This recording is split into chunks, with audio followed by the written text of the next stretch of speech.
technical difficulties. Okay. So today Jan and I are going to be talking about how, where, and when to install moldings. Now, moldings are something I don't really know anything about because that's not, I mean, I'm a decorator, I'm a color expert.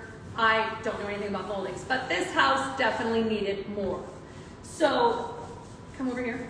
So, in the beginning, what we had was we had this whole paneled wall down here, and right up here, we just had a piece of trim that just covered up the expansion joint. And so, Jan and I had many conversations about, well, not really many, but we had a few conversations. She was like, well, Maria, what do you think? Like, we talked about how many boxes and how to install the molding up above. And I kind of just went, you know what, Jan, like, I trust you. This is your area of expertise. Until 2 days ago, she sent me a photo. This is the photo that she sent me. So she sent me a photo where it kind of showed, and when you look up, you can see that the boxes in no way line up with the ceiling at all, and the molding's on the ceiling. So I freaked out, and I messaged her back. Jan, I hate that. I think that looks terrible. I think that's just awful. I'm coming right now. So I jumped in my car, right, because I'm 3 minutes away. I drove over here. I walked in the door, and I said, Jan, this is not good. We need to change it. And then Jan, who was standing at the top of the stairs, she said, come on up. Good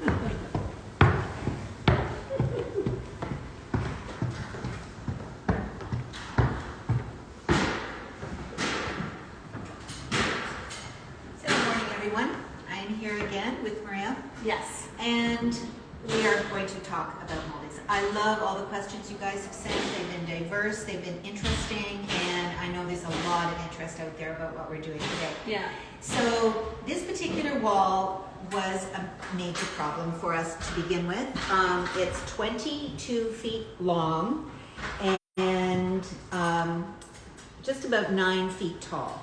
So it's a very large space, and existing in the house, for a reason we don't really understand, they had done a rooftop ceiling treatment that was very interesting, but it just didn't relate to anything. It didn't relate to the windows on the right-hand side, and it didn't relate to anything on the left-hand wall, which was completely blank.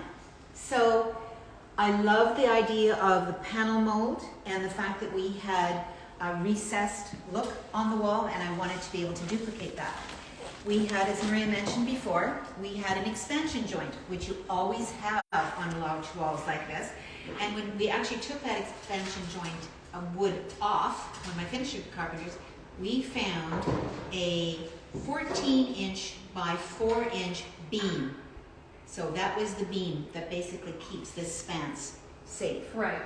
So it wasn't my idea to do this. It was my finishing carpenters, which you just need to depend on the amazing years of experience these people have. Mm-hmm. That expansion joint is there for a reason. But if we had created our boxes like I wanted right here, that expansion joint would have cracked over time. So we needed to do something. So they put up the moldings, and then what they did was they cut out the drywall and replaced it with MDF. Mm-hmm. So that can't crack. So we've looked after that problem. And when Jan told me to come up to the top of the stairs, she said, no, go ahead, come back here. She said, oh, so I said, Maria, you have to come to the top of the stairs to actually view this wall.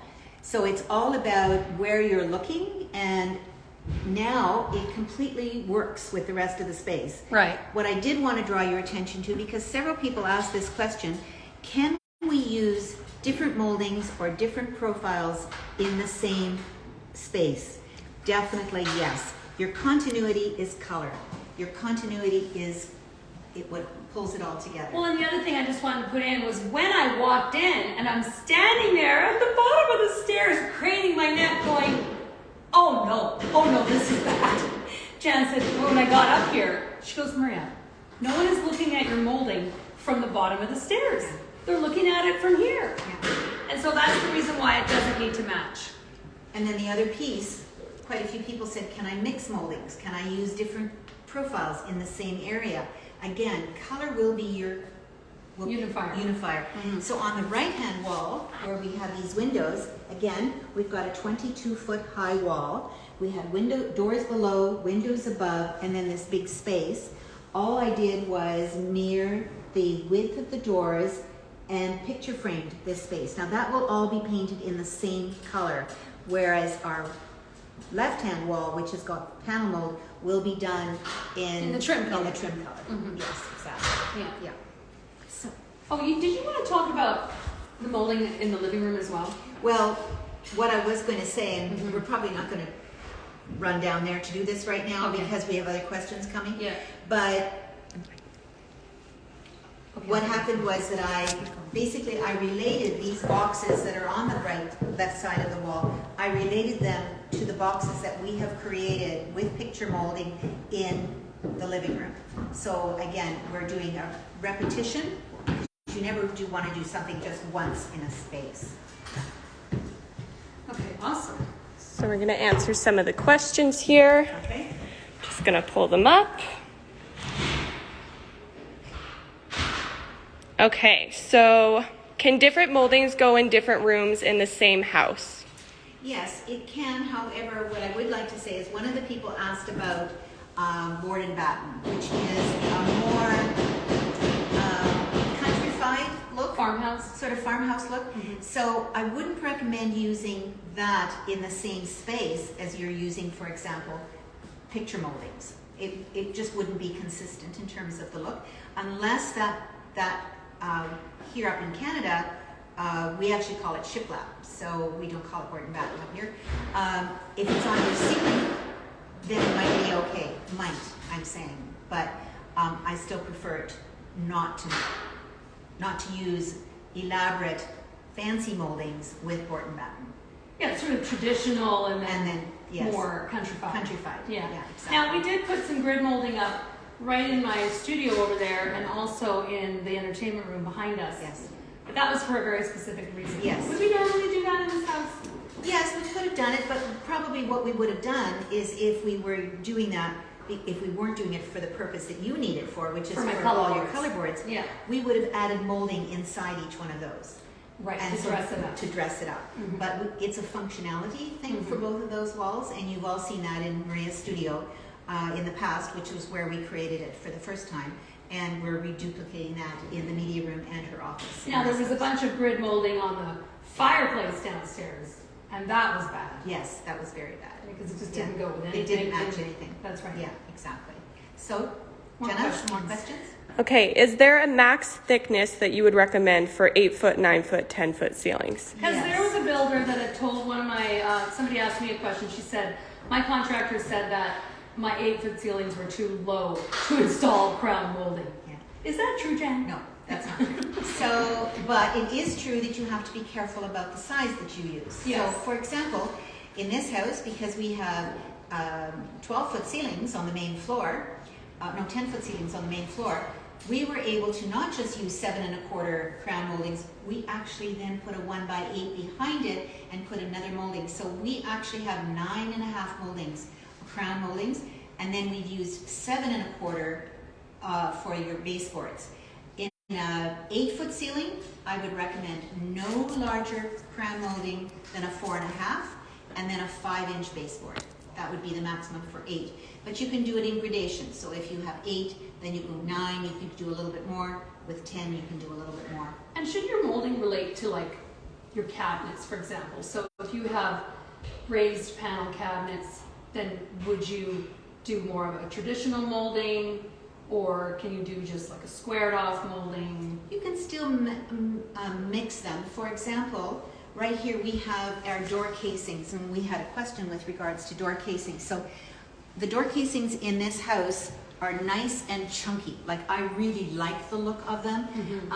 They're 2x6 walls, so you can see how thick this is as well, which really gives you that visual of looking into a vestibule, to walking into this space as well. Yeah. And if we were using, which we are, our 9¼ 9.5-inch crown moldings, we would definitely not just use a 1x3 on the casings. Everything must be in balance. Yeah, everything has to be in balance.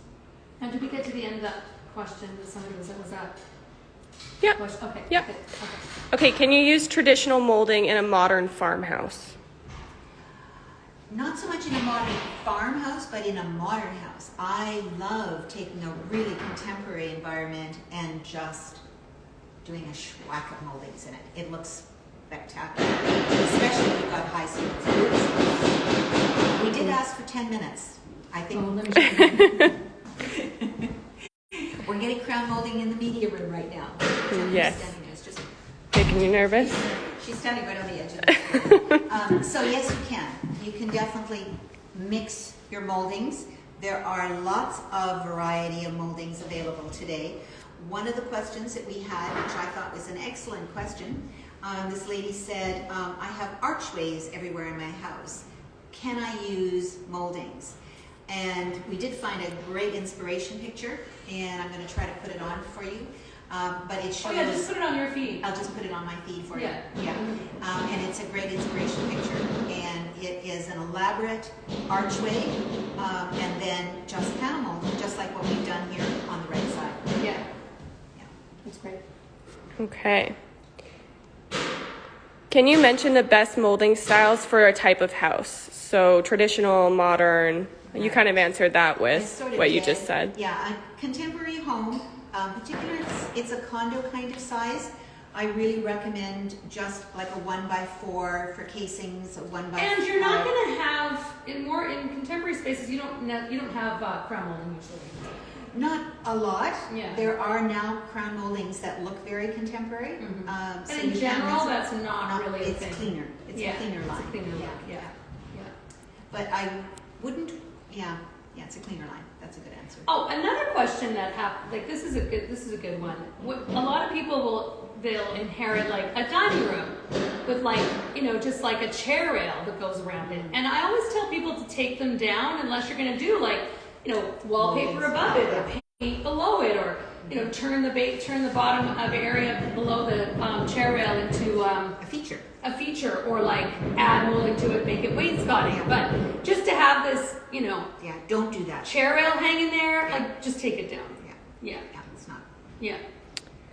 Should a molding on the top of a built-in match the crown molding that you have around the house? Not necessarily. Not necessarily. It doesn't need to match. In Maria's dressing room, which we will be featuring in the new year, we are using the same crown molding in the top of all of that. But again, it's because she has a closet that has 10-foot ceilings. So we're able to do that. So if it was shorter, If it was shorter, I like would up have just... here, the rooms are. Yeah, Are they 9? I think they're 9 9 feet. 9 feet. Yeah. And the top, so then it'd be different. yeah. Okay. Is molding the same as door casings? And if you have crown molding, is adding a door casing too much, especially if it's a smaller room? No, especially if you're using crown molding, all your doors need to be cased with a molding. Does it have to match? It needs to coordinate. They need to coordinate. They won't actually match, but they need to coordinate for sure. Yeah. I mean, you wouldn't use something that was completely round, for example, when you were using something else that was very square. You'd want to do it so that they complemented each other. Yes. Okay.